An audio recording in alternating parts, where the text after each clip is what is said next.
आपको जान के खुशी होगी कि इंडिया की दो ऐसी जगहें वर्ल्ड ग्रेटेस्ट प्लेसेस की लिस्ट में आई हैं जो निकाला है टाइम मैगजीन में। उसमें जो दो जगह हैं उसमें एक जगह तो आप जान के फेमिलियर होंगे, वो है लद्दाख, मगर जो दूसरी जगह है for greatest places to visit in your life time वो है मयूरभंज।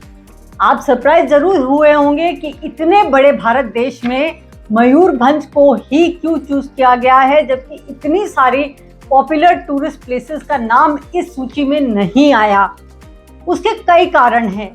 मयूरभंज जो है कहा जा सकता है इंडिया बेस्ट केप्ट सीक्रेट है, जिस तरह कहा जा सकता है कि उड़ीसा भी इंडिया का बेस्ट केप्ट सीक्रेट है। बहुत एक्सप्लोर्ड नहीं है मगर बहुत ज़बरदस्त नेचुरल ब्यूटी है, वहाँ के लोग बहुत अच्छे हैं और उसके बारे में मैं आपको इसीलिए आज मयूरभंज के जो बोलते हैं अनवेलिंग ऑफ मयूरभंज करती हूँ आपके सामने, सो दैट आपको भी पता चले कि India best kept secret time magazine की इतनी बेस्ट सूची में कैसे आ गया, कि वो क्यों पूरे वर्ल्ड के ग्रेटेस्ट प्लेसेस में उसको इंक्लूड किया गया है।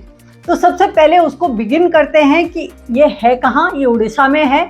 ये उड़ीसा के 30 डिस्ट्रिक्ट्स के अंदर इंक्लूडेड है और आपको शायद मयूरभंज आपने तब सुना हो जब president Draupadi Murmu became the राष्ट्रपति, क्योंकि वो मयूरभंज को बिलोंग करती हैं। हमारी जो राष्ट्रपति हैं वो मयूरभंज से ही हैं, इसलिए शायद आपने उस समय इस जगह का नाम ज़रूर सुना होगा।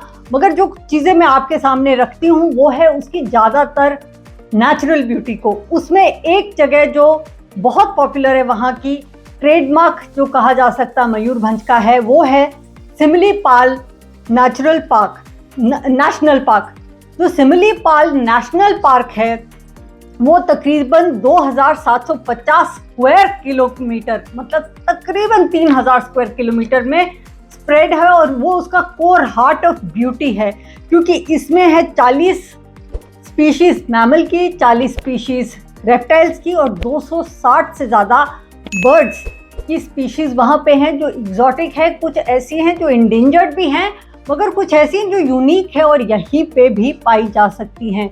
इसके अलावा यहाँ पे हाथी, टाइगर वगैरह तो है ही, बंगाल टाइगर है, मगर यहाँ पे एक यूनिक टाइगर है और वो है ब्लैक टाइगर, जो कहीं पे भी और नहीं होता। आपने ब्लैक चीता ज़रूर सुना होगा, मगर जो ब्लैक टाइगर है वो केवल और केवल इस नेशनल पार्क में ही अवेलेबल है, या आप देख सकते हैं अगर आप कभी हॉलिडे के लिए जाएं। उसके अलावा एक बात यह है कि जो सिमलीपाल नेशनल पार्क है उसका नाम आया है सिमुली, जो एक कॉटन सिल्क का एक प्लांट है जो कि भी नेटिव है उस जगह का। और इसके अलावा यूनेस्को ने इस नेशनल पार्क और इस एरिया को 3000 स्क्वायर फुट के एरिया को यूनेस्को के नेटवर्क ऑफ बायोस्फीयर रिजर्व्स में इसको इंक्लूड किया है। और बहुत फ्लोरा और फौना के अलावा, बहुत प्लांट्स और ट्रीज के अलावा यहाँ पे कुछ ऐसी बूटियाँ, जड़ी बूटियाँ हैं जिनके आयुर्वेदा बहुत गुण गाते हैं। तो यहाँ इस पर्टिकुलर नेशनल पार्क में मेडिसिनल प्लांट्स बहुत ज़्यादा अवेलेबल होते हैं और इनफैक्ट मैं आगे आपको बताऊंगी कौन से ट्राइब्स वहाँ रहते हैं, वो भी ज़्यादा अपना इलाज ये जड़ी बूटियों से लेके ही करते हैं।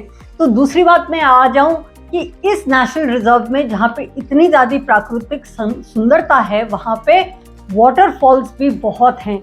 और जो मेन वाटरफॉल्स हैं जो आप जाके देख सकते हैं वो है जोरांडा, बारिक पानी, उसकी सीता कुंड है, देव कुंड है और उलूकुदार है। ये जो 3 हैं वहाँ कहा जाता है, इनकी एक मान्यता है कि ये देव कुंड है या देवताओं की कुंड है, जिसमें मैंने आपको कहा सीता कुंड बहुत ही पॉपुलर है। उसके अलावा प्लेटोज हैं, यहाँ पे पहाड़ के बजाय स्टोन प्लेटोज है, पत्थर के प्लेटोज हैं, मतलब वो एक शार्प क्लिप्स की तरह और फिर ऊपर से फ्लैट इसको कहा जाता है। तो इसीलिए वहाँ पे वाटरफॉल्स भी बहुत ऊंचे और बहुत वॉल्यूमिनस हैं, मतलब काफ़ी भारी भरकम अमाउंट में पानी आता है जो कि आप जाके एंजॉय कर सकते हैं। तीसरी बात मैं आ जाऊँ इसके ट्राइबल कल्चर के बारे में। जो मैंने आपको बताया, आप जानते हैं द्रौपदी मुर्मू भी हमारे देश की जो राष्ट्रपति हैं, वो पहली ट्राइबल राष्ट्रपति हैं इस देश की, और वो भी ट्राइबल कम्युनिटी से ही उठ के आई हैं। तो ये एरिया ट्राइबल्स के लिए वेल नोन है मयूरभंज का। और इसके जो मेन ट्राइबल्स हैं वो है एरेंगा, खाड़िया, मंकीडिया, गोंडा, मुंडा, कोल्हा और संथल। उसमें से ज़्यादातर आपने शायद संथल का नाम सुना हो, क्यों मैंने तो ज़रूर ही सुना था।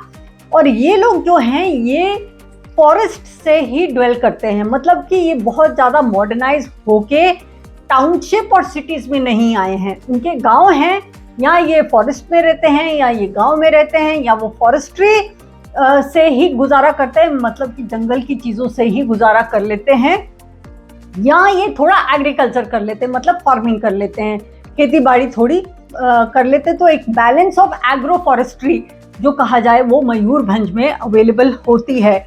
इनके जो मेन है वो हैंडीक्राफ्ट्स बहुत ज़बरदस्त सुंदर हैं। उड़ीसा के जो ट्राइबल हैंडीक्राफ्ट है, आपने ज़रूर दुपट्टे साड़ी देख रखे होंगे, जो उड़ीसा से आते हैं, जिनका एक बहुत ही यूनिक ट्राइबल कल्चर और डिज़ाइन होता है, वो इन ट्राइब्स का ही देन है हमारे देश के रिच कल्चरल हेरिटेज में।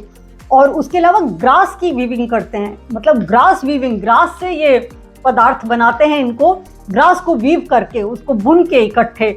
ये एक बहुत है मेटल कास्टिंग यहाँ का जो है ढोकरा, DHOKRA, ढोकरा का मेटल कास्टिंग बहुत एक्सपेंसिव भी होता है, मगर ये बहुत वर्ल्ड फेमस है। आपने ज़रूर मेटालिक कोई घोड़े, जिराफ इस तरह से बने हुए देखे होंगे, आप गूगल सर्च भी करें तो आप समझ जाएंगे कि ये भी मयूरभंज की ही देन है। उसके अलावा जो ट्राइबल लाइफस्टाइल है वहाँ पे, उसके बारे में मैं थोड़ा और एडिशनल आपको इन्फॉर्मेशन दूँ कि वो लोग का एक डांस है, वो है चाउ डांस। वो एक बहुत टिपिकल कल्चरल ब्यूटीफुल डांस जो उन्हीं लोगों के अंदर वो ज़्यादा प्रचलित है। और अप्रैल में वहाँ पे बलगाड़िया पैलेस जो है, वहाँ का जो महल है उड़ीसा के राजाओं का, उसमें इस अप्रैल में ये चाउ डांस का वहाँ पे फेस्टिवल हो रहा है, तो आप भी जाके देख सकते हैं। और इसको इंक्लूड किया गया है यूनेस्को की martial arts and folk traditions में। जो फोक ट्रेडिशन है वो भी फोक इंटेंजिबल ट्रेडिशंस में। इंटेंजिबल मतलब जिसको छुआ ना जा सके, तो जैसे डांस के कोई अलग तरीके होते हैं वो इंटेंजिबल होते हैं, जबकि ये कुर्सी है, पेपर है, ये टेंजिबल है।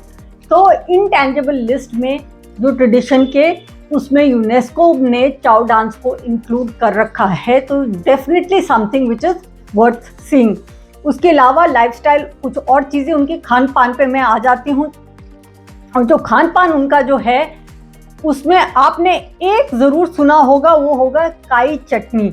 वो पूरे इंडिया में फेमस है, क्योंकि ये चटनी जो है, आप शायद हैरान हो जाए, मगर चींटियों से बनती है। जो लाल चींटी होती है, ये लोग चींटियों को पकड़ते हैं, लाल चींटियों को पकड़ के मसल के उसकी एक चटनी बनाते हैं लाल रंग की, जो वो अपने रोटी वगैरह के साथ खाते हैं। इसका नाम होता है काई चटनी।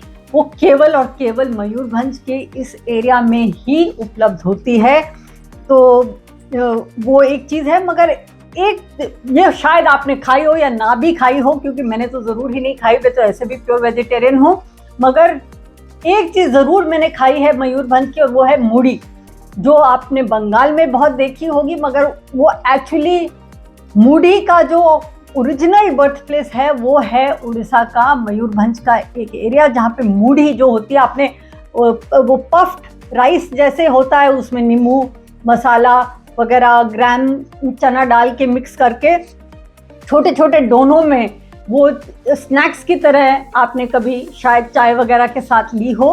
तो मूढ़ी एक और चीज़ है जो ये लोग बहुत पसंद करते हैं और बनाते हैं।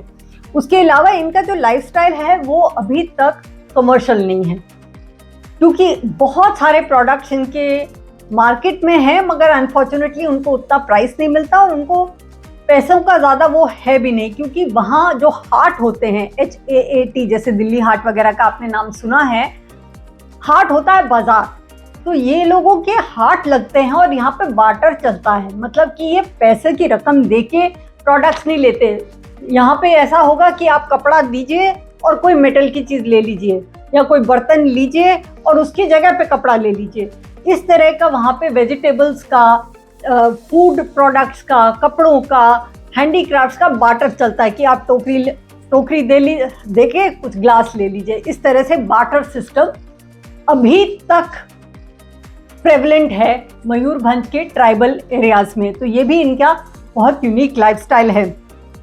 उसके अलावा लास्ट में मैं आपको थोड़ा मयूरभंज की हिस्ट्री के बारे में बता दूं।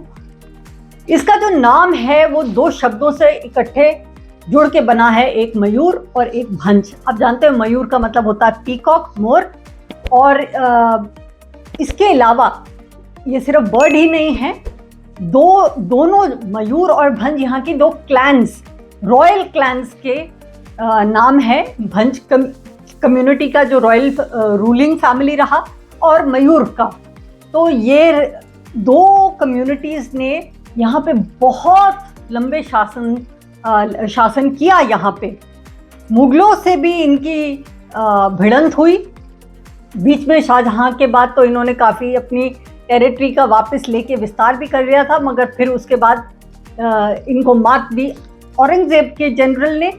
बाद में ये जो कम्युनिटी और रही, रॉयल फैमिली ने वापस रिक्लेम कर लिया था मुगल पीरियड के बाद, मगर ब्रिटिश इन्फ्लुएंस के अंडर रही, क्योंकि ब्रिटिश रूल जब साम्राज्य पूरा भारत में आ गया तब उड़ीसा भी उसके अंडर था। खासकर इस तरह के जो एरियाज थे वो भी थे, मगर उनकी रॉयल फैमिलीज बनी रही थी।